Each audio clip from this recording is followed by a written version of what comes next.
Hello everyone, this is my Black River Junction layout, and my fictional railroad is the Chicago, Milwaukee, Northwestern. It's a conglomeration of railroads ranging from Chicago in the Midwest all the way out to the West Coast, from the Pacific Northwest to the Southwest. And I'm going to do a YouTube series here on the beginnings of that railroad, starting in Black River Junction, Wisconsin. There's really no set date or era, although I'd like to think it's the mid to late 70s. Mind you, not everything on my layout will reflect that, and that's okay. It's basically showing how everything got started, with the idea that there was a guy, just some guy who wants to operate a locomotive, and he gets the opportunity when a line opens up to serve a local mill and a new power plant in the area. As you can see, there's a construction company and some other businesses in the area, and he's looking to expand the line to serve the customers better. So as I grow the layout and add on sections, the layout itself and the railroad will grow. As far as the series is concerned, the only rolling stock and locomotives and equipment that you'll see will be as the layout expands. I will do other videos in between the actual monthly updates for the series that'll contain my other locomotives and rolling stock, but everything will be saved as it was for the videos, as you'd be watching a series on TV. So I'm going to try to keep them under 20 minutes and keep them kind of short and sweet. I don't want it to be something that takes up a lot of time. I know slow internet connections make for a difficult opportunity sometimes, and everything should be in HD, so if it's getting kind of fuzzy, you don't mind it taking a little bit longer to upload, you can click on the HD button and go to the maximum setting. I'm not sure what it will be, but it comes up on my plasma screen TV pretty well, so I'm not too worried about it. But I will have a little more editing into these videos versus some of my more recent stuff. But if you go back a little ways to my YouTube channel, which is just Sean Hoppert, you should see some stuff with a little bit more in there, a little bit more value, and that's what I intend to put into these. So with that being said, there are a few people I'd like to thank. Andy Breaker for getting me into traction, which is something that grew a little bit more than I expected, but I'm glad that it did. My friend Rich down in Chicago for being very supportive, giving me lots of ideas, helping me out with some models and some other stuff, and for being just a great friend. My friend Steven, who's been great with coming up with the paint schemes and everything. He's the one who actually designed the logo and the paint schemes that are now standardized across the Chicago, Milwaukee, Northwestern. And also Nick, who's been instrumental in getting everything going, especially with Flat Stanley on wheels, and getting stuff initially painted up. So I do everything that you see painted up in CM&N as for right now are his models. He has 2 or 3, I believe, and they're absolutely beautiful. So thank you everyone for participating. Thank you to all my friends and family for being very supportive, and I hope you enjoy what you see. Thanks for watching.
Alright, so this is going to be a little extra thing in the credits. This is my Athearn RS3, number 465, Milwaukee Road, obviously. But this is one of my favorite engines. In fact, this is probably the top one, because I've had it for so long, since it was released from Athearn, and their initial run of the Ready to Roll with DCC Ready, that this one was available. Another thing about it is it's got a little over 200 hours. I think it's safe to say 210 hours of service between shows, operating on my layout and other layouts and such. And I just think it's one of those engines that, you know, you hold on to until you go.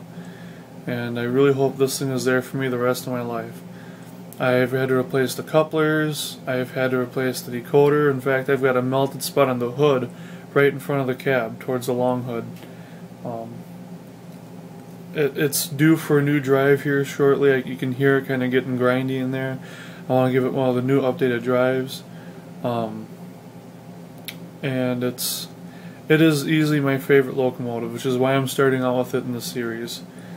For those of you who did stick around for everything after the credits, thank you. I'm going to be doing something like this with all my videos, with something special at the end. Please, for any of the videos, for whether it's in the series or not, you know, feel free to request something. If you've seen something in my collection that you like, you want to know more about it, just let me know. I'll be glad to stick something in at the end for you. So, if you guys, actually I'll go through real quick and show you everything in my collection, so bear with me here. I've got quite a few engines. I've got 41, and that does not include traction or stuff on its way or in service.